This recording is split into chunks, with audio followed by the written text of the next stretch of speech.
So, yun mga tol. Sumapagpalang tanghali sa atin lahat. So, update lang ako dito sa bahay mga tol para may upload din naman ako. Dahil mga ilang araw na rin na hindi ako nakapag-upload para may may upload naman ako. Ay update ako dito sa bahay mga tol. So, yung mag-ina ko at yung mga anak ko ay nasa loob. Kakatapos ko lang na gawin ito. Yung mga nakaraang araw, ito yung tinatrabaho ko. Lagay ako ng mapagpatungan ng tangke para malagyan ng tubig kapag umuulan.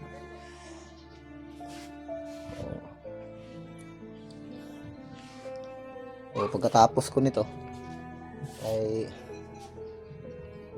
yun naman yung ginawa ko. Yung septic ko ay natapos ko rin na kahit mag-isa lang ako. Sobrang lalim yan mga tol. Nilagyan ko ng flooring ng simento. Almost 8 feet yung lalim ng septic na ginawa ko. Grabe. Ilang araw din bago ko natapos. Gumawa ako ng ano dyan. O hindi natapos yung CR ko. Naglagay na lang ako ng temporary. Naubusan ako ng budget. So at least yung septic natapos ko yan. Hindi pa natapos yung ano ko. Dahil naubusan ako ng budget kaya temporary ko na lang nilagyan ng sin.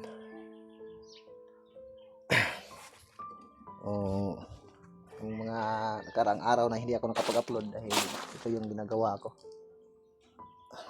Sobrang busy dito sa tahanan. Yung mga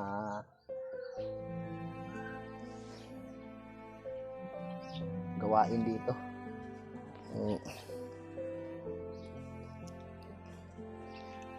Unti-unti ko nang malagyan ng simento dito sa paligid, dito sa gilid ng bahay. Yan yung tangke ko mga tol.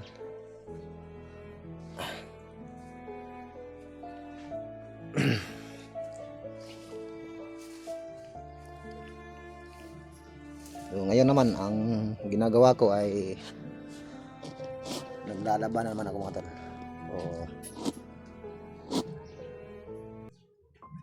Habang wala pa akong pangbili ng simento at hollow block ay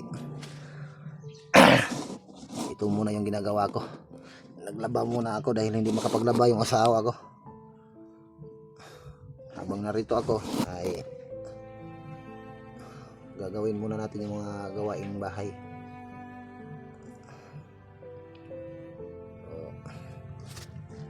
Kailangan ko itong tapusin para pagkatapos itong paglalaba ay iba na naman yung gagawin ko.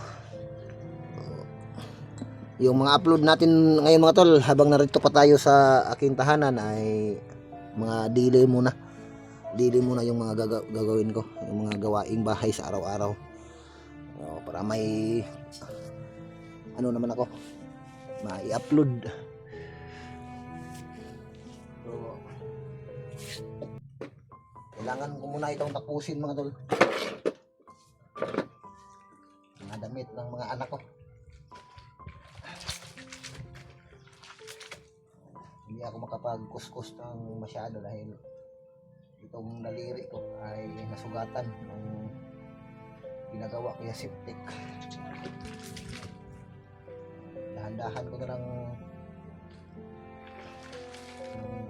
paglalaba hanggang sa matapos.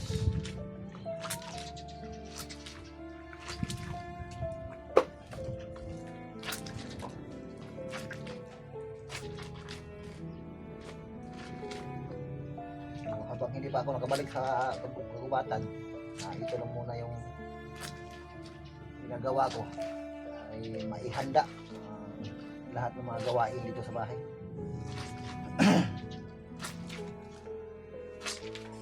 Mga 4 na araw din bago ko natapos ito. At at yung septic at yung CR. Itong septic, isang linggo talaga dahil malalim.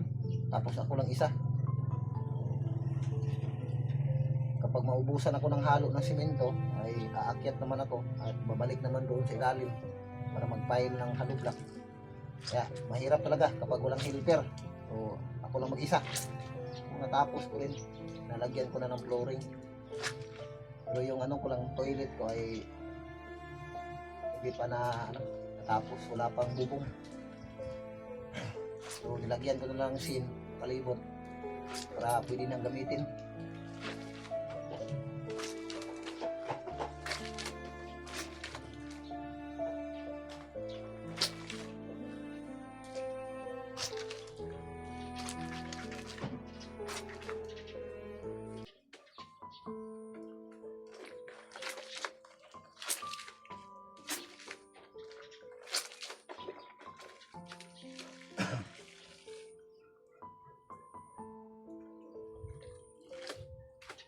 Pagkatapos ito ay iba naman yung gagawin ko mga tol.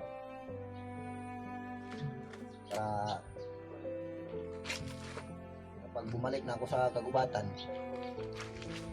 wala na masyadong gagawin dito. Dito sa bandang gilid ng aking tahanan ay malinis na. Inalis ko na yung mga tanim ko na mga yung mga damo na umaakyat ay tinanggal ko. So, pinalitan ko ng mga tinaniman ko ulit ng mga talong. So, yun lang nga lang ay maliit pa, hindi pa lumaki. Yung mga kamote ko, kinuha ko yung mga tanim kong kamote. Kahit papano ay may masasaing tayo pang snack.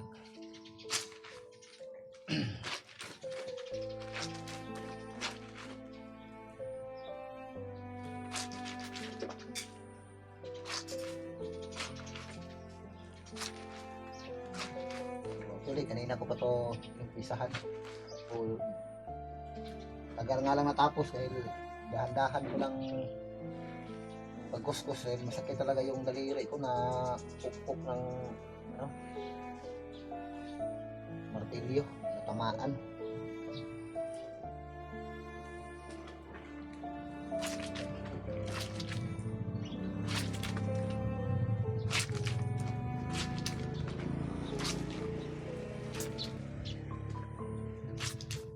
Grabe, sobrang init.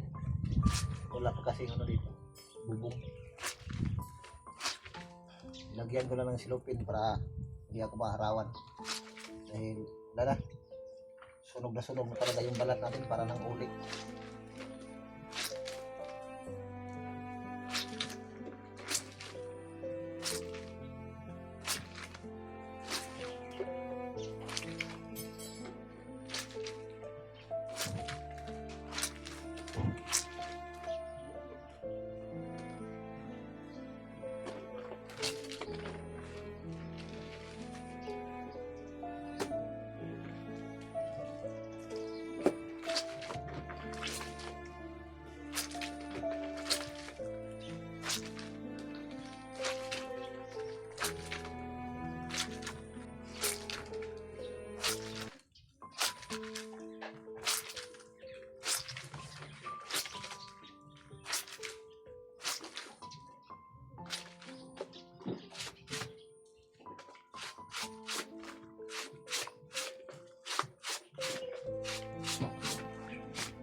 Dati mga tol, ito talaga yung ginagawa ko nung isa pa yung anak ko hanggang sa ngayon, sa kasalukuyan.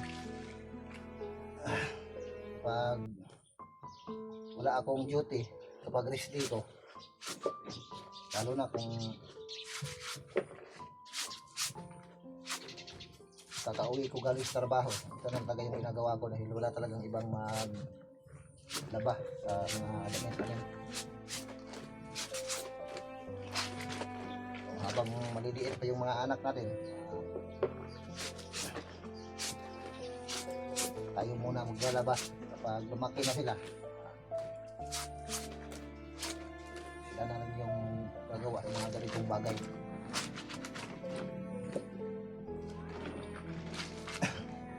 Nung trabaho ko dati, mga 8 hours lang yung duty ko. Minsan sa isang linggo ay umaga ako sa duty, alas 7 ng umaga, tapos mag-out ako ng alas 3 ng hapon.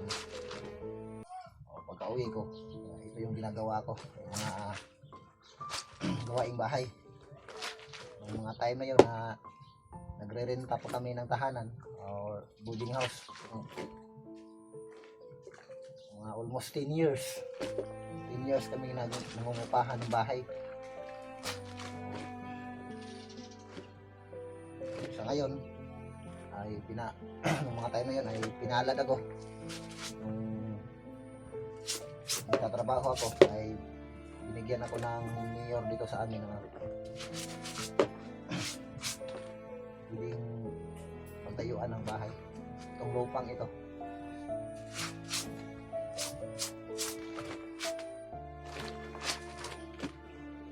mas mabuti na ngayon ay hindi na kami nagungupahan ng bahay. Hindi katulad ng dati na nangungupahan kami ng bahay.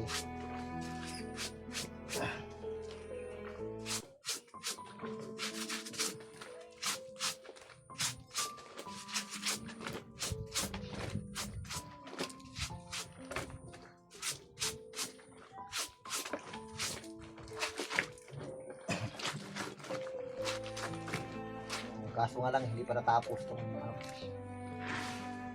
medyo mainit na talaga dahil wala pang bubong dito banda. Dinaandahan ko lang hanggang sa makumpleto. Kapag may tira ako, bumibili ako ng mga kinakailangan dito.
kailangan ko talaga itong tapusin mga tol. Pagkatapos nito, tanghali na kasi.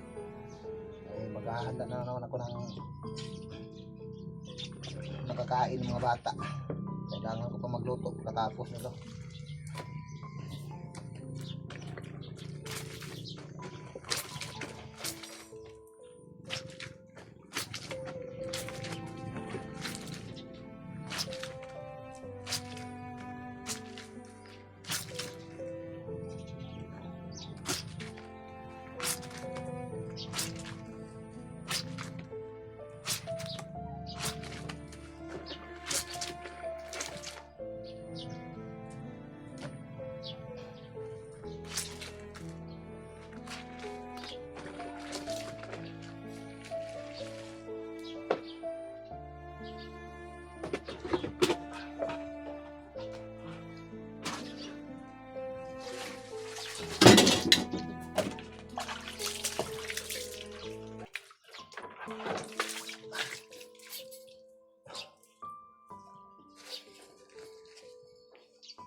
So, yun mga tol. Magandang tanghali sa ating lahat at maraming salamat sa inyo.